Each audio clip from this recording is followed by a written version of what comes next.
Corinne Vieillimard, femme chef d'entreprise. Je représente au Césaire les femmes chefs d'entreprise au premier collège. C'est un engagement associatif. C'est un réseau de femmes entrepreneurs qui souhaitent être plus représentées dans la société civile. C'est un mouvement apolitique qui a juste comme mission, comme grande mission, que les femmes soient plus visibles, parce qu'elles sont invisibles en fait.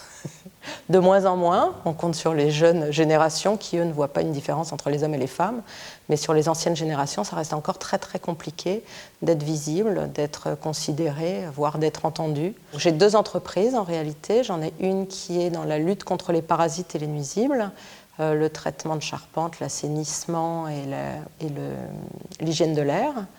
Et on a racheté une 2e entreprise en 2011 dans laquelle j'ai mis ma sœur gérante, qui est une entreprise de charpente, donc dans le BTP.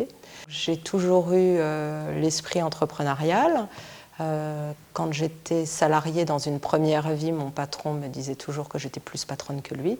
Donc je pense que oui, l'envie de créer, l'envie de reprendre, l'envie de faire avancer une entreprise et de l'améliorer, la changer, oui, j'ai toujours eu ça dans les gènes. L'objectif d'être représentante au Césaire, c'est de faire entendre la voix des femmes.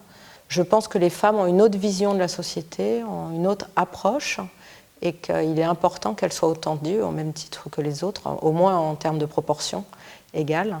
Je vous parlais de mon premier employeur, je faisais de l'expertise comptable et du commissariat aux comptes, donc je suis à la commission finance à ce titre. Dans mon métier, je suis dans l'hygiène, donc je suis dans la commission santé.